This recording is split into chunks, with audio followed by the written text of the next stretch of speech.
Today I'm going to talk to you about 5 myths related to alternative education and alternative schools. So here we go. Myth number 1. Alternative education sacrifices academic excellence.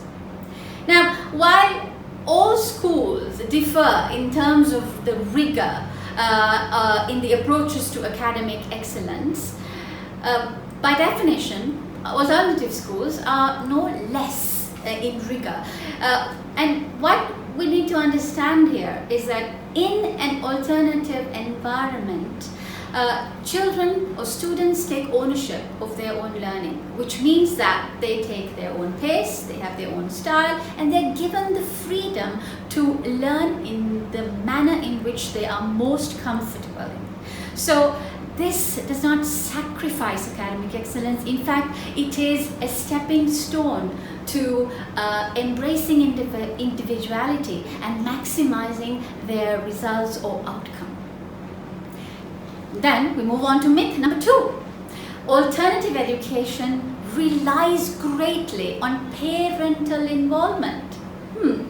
Now, research tells us that parental involvement is important for every child's maximization of potential, maximization of their result.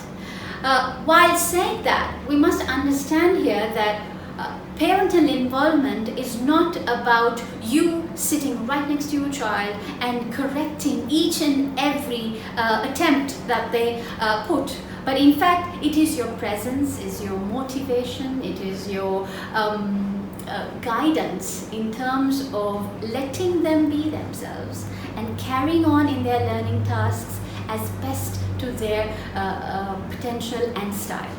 So it doesn't rely greatly, it needs what it needs, which is parent presence. At the same time, they are independent learners, and that's what we nurture in an alternative environment.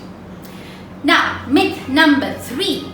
Alternative schools do not need qualified teachers. Qualified. Well, obviously, in terms of recruiting the right staff into an alternative environment, we do take in paper qualifications very seriously, of course, because subject specialization, subject expert in that particular subject, all that comes in terms of what they have gone into deeply studying. But remember that in an alternative environment, what really matters is attitude, is the ability to unlearn certain aspects of how they learned it and relearn so that they can deliver a more robust and engaging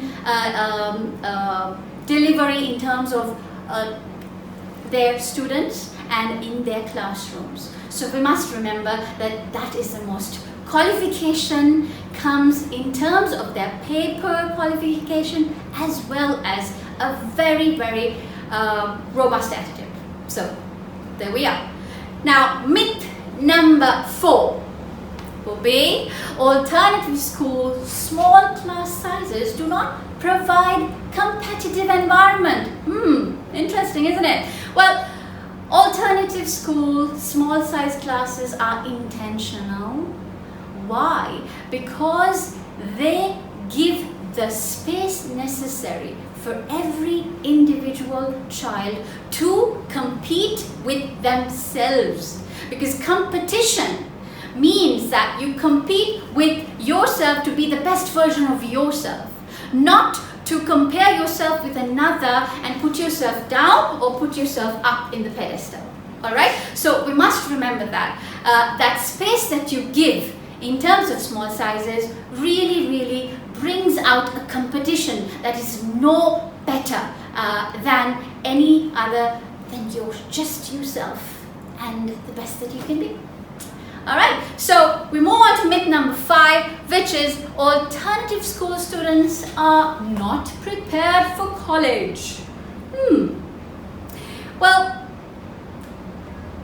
alternative schools tend to be more holistic in their approaches to education than traditional settings, which means that, number 1, it focuses more on introspection, personal growth and increased responsibility of their own learning, confidence and incredible amounts of independence.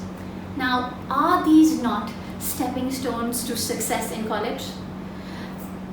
What better skill could you provide in terms of giving them this introspection and giving them the kind of skill set that is necessary to succeed? So, dear parents, dear caregivers, dear community members, please stop and get yourself acquainted in terms of what is alternative, why is alternative, and the successes that you can actually reap from an environment alternative.